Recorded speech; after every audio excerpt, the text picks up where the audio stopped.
Hello everyone, welcome to my online target study channel. Friends, आज हम इस video में जीके के मोस्ट इम्पॉर्टेंट क्वेश्चन को सॉल्व करेंगे और साथ में सारे क्वेश्चन से रिलेटेड एक्स्ट्रा फैक्ट को भी जानेंगे। तो ये वीडियो काफ़ी इम्पॉर्टेंट होने वाली है, इसलिए वीडियो को अंत तक ध्यान से ज़रूर देखिएगा। और अगर ये वीडियो आपको अच्छी लगे, हेल्पफुल लगे, तो इस वीडियो को लाइक कीजिएगा और साथ में इस चैनल को सब्सक्राइब भी कर लीजिएगा, जिससे आपको आने वाले नए नए वीडियोस की नोटिफिकेशन टाइम टू टाइम मिलती रहे। तो चलिए शुरू करते हैं। आज का हमारा पहला क्वेश्चन है, प्रतिवर्ष हाथी महोत्सव कहाँ मनाया जाता है? तो इसका सही आंसर हो जाएगा ऑप्शन ए, जयपुर जिले में। तो राजस्थान के जयपुर में प्रतिवर्ष हाथी महोत्सव को मनाया जाता है। फर्स्ट ऑप्शन इसका सही हो जाएगा। तो हाथी महोत्सव प्रतिवर्ष जयपुर में मनाया जाता है और इसमें हाथियों को सजा धजा कर महोत्सव में लाया जाता है। नेक्स्ट है, घुमुरा नृत्य किस राज्य का लोक नृत्य है? तो इसका सही आंसर हो जाएगा ऑप्शन ए, उड़ीसा राज्य का। तो घुमुरा नृत्य जो है वो उड़ीसा राज्य का एक प्रसिद्ध लोक नृत्य है। इसके बारे में जान लेते हैं।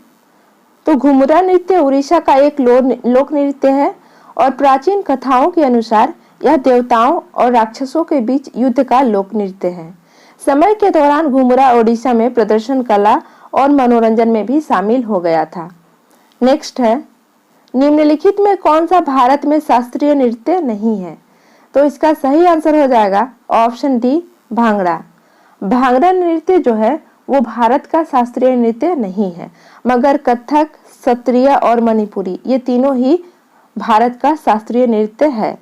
इसके बारे में जान लेते हैं। तो भारत संगीत नाटक अकादमी के अनुसार भारत में भारतनाट्यम, कथक, कुचिपुड़ी, ओडिसी, कथकली, सत्रिया, मणिपुरी और मोहिनी अट्टम ये जो है शास्त्रीय नृत्य है हमारे देश का। नेक्स्ट है, निम्नलिखित में क्या आम की प्रजाति नहीं है? तो इसका सही आंसर हो जाएगा ऑप्शन डी, लाल केला।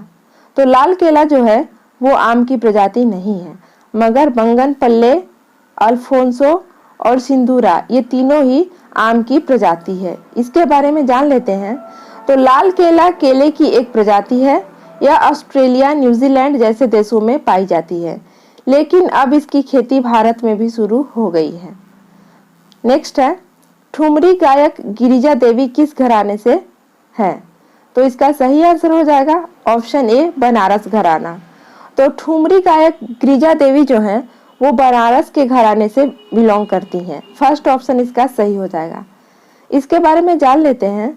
तो गिरिजा देवी भारत की शास्त्रीय गायक है। उन्होंने ठुमरी गायन का उत्थान किया। वो बनारस घराने से ताल्लुक रखती हैं। नेक्स्ट है, टैगोर संस्कृति और सभ्यता केंद्र कहाँ स्थित है? तो इसका सही आंसर हो जाएगा ऑप्शन ए, शिमला में। तो टैगोर संस्कृति और सभ्यता केंद्र जो है वो शिमला में स्थित है। फर्स्ट ऑप्शन इसका सही हो जाएगा। तो प्रसिद्ध साहित्यकार और एशिया के पहले नोबेल पुरस्कार विजेता गुरुदेव रविंद्रनाथ टैगोर को श्रद्धांजलि देने के लिए उनकी 125वीं जयंती पर Indian institute of advance study में भारत सरकार द्वारा टैगोर संस्कृति और सभ्यता केंद्र स्थापित किया गया था। नेक्स्ट है, बाउल परंपरा से जुड़े लोग किस प्रदेश में पाए जाते हैं? तो इसका सही आंसर हो जाएगा ऑप्शन ए, पश्चिम बंगाल। तो बाउल परंपरा से जुड़े लोग जो हैं वो पश्चिम बंगाल में पाए जाते हैं। फर्स्ट ऑप्शन इसका सही हो जाएगा। इसके बारे में जान लेते हैं। तो बाउल पश्चिम बंगाल के मिथक गायकों का एक समूह है। बाउल एक संगीत और धार्मिक दोनों परंपराओं का गठन करते हैं। बाउल एक बहुजातीय समूह है, लेकिन वह मुख्य रूप से वैष्णव, हिंदू और सूफी मुस्लिम संप्रदाय से जुड़े हैं। वो उनके विशेष कपड़ों और गायन उपकरणों से पहचाने जाते हैं। बाउल में लोकल फकीर एक प्रसिद्ध अनुयायी थे। बाउल गायन और संस्कृति की झलक रविंद्रनाथ टैगोर के लेखन में दिखाई देती है। उनकी जनसंख्या कम होने के बाद भी बंगाली संस्कृति और कला में उनका योगदान सराहनीय है। 2005 में बाउल परंपराओं को यूनेस्को द्वारा मानवता की मौखिक अमूर्त विरासत की उत्कृष्ट कृतियों में शामिल भी किया गया।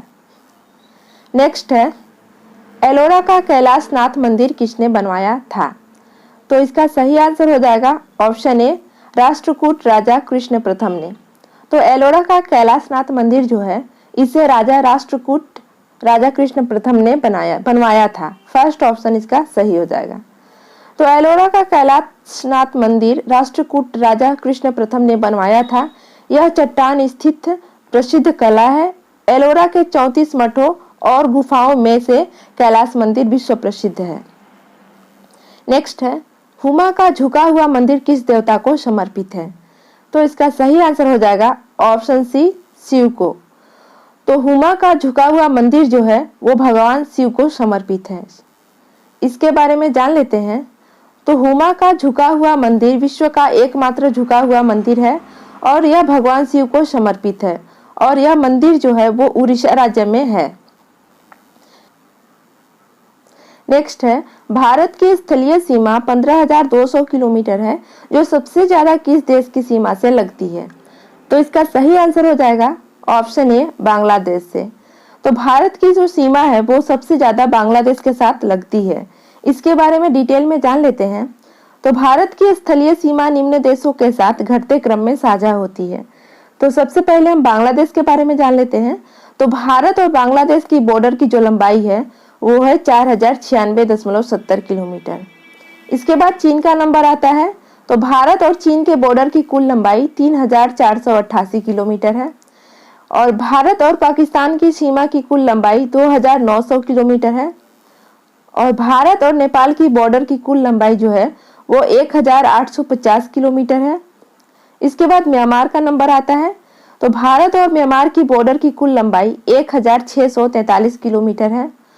इसके बाद भूटान, भारत और भूटान के साथ 699 किलोमीटर की लंबी सीमा साझा होती है। और अंत में भारत और अफगानिस्तान।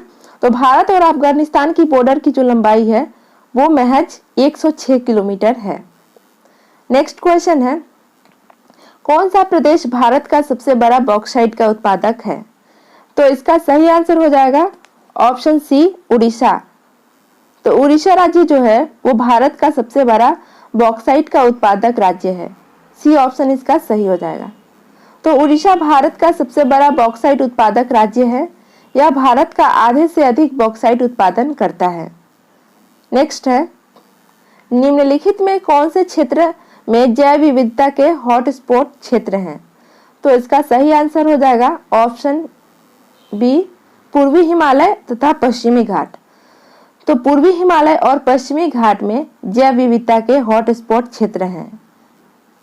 इसके बारे में जान लेते हैं। तो पूर्वी हिमालय और पश्चिमी घाट भारत के दो जैव विविधता हॉटस्पॉट हैं। जैव विविधता हॉटस्पॉट वह क्षेत्र है जहां अनेक लुप्त होती प्रजातियां पाई जाती है। नेक्स्ट है, अमरावती, अर्क विधि, भवानी, चिन्नार, हेमावती, होन निहोल, काबिनी इत्यादि किसकी सहायक नदियां हैं? तो इसका सही आंसर हो जाएगा ऑप्शन ए, कावेरी की। तो ये सभी जो है वो कावेरी नदी की सहायक नदियां हैं। इसके बारे में जान लेते हैं। तो कावेरी दक्षिण भारत की नदी है। अमरावती, अर्कविथी, भवानी, चिन्नार, हेमावती, होन निहोल, काबिनी इत्यादि कावेरी की सहायक नदियां हैं। नेक्स्ट है, कर्क रेखा भारत में कितने राज्यों से होकर गुजरती है? तो इसका सही आंसर हो जाएगा ऑप्शन बी, 8 राज्यों से। तो कर्क रेखा जो है वो भारत के 8 राज्यों से होकर गुजरती है। तो कर्क रेखा भारत को लगभग 2 समान भागों में बांट देती है और भारत में कर्क रेखा 8 राज्यों से होकर गुजरती है। पहला है गुजरात, उसके बाद राजस्थान, मध्य प्रदेश, छत्तीसगढ़, झारखंड, पश्चिम बंगाल, त्रिपुरा और मिजोरम। इन 8 राज्यों से होकर कर्क रेखा गुजरती है। नेक्स्ट है, निम्नलिखित में से कौन सी झीलें आंध्र प्रदेश में स्थित हैं? तो इसका सही आंसर हो जाएगा ऑप्शन डी, इनमें से कोई नहीं। यानी आंध्र प्रदेश में इनमें से कोई भी झील नहीं है। इसके बारे में जान लेते हैं। तो आंध्र प्रदेश में स्थित कोल्लेरू झील भारत की सबसे बड़ी झीलों में से एक है। नेक्स्ट क्वेश्चन है, निम्नलिखित में से कौन सी झीलें आंध्र प्रदेश में स्थित है? तो सही आंसर हो जाएगा ऑप्शन बी, कोल्लेरू और पुलिकट। तो कोल्लेरू और पुलिकट झीलें जो है वो आंध्र प्रदेश में स्थित हैं। इसके बारे में जान लेते हैं। तो आंध्र प्रदेश में स्थित कोल्लेरू झील भारत की सबसे बड़ी झीलों में से एक है। यह कृष्णा और गोदावरी डेल्टा के बीच में स्थित है।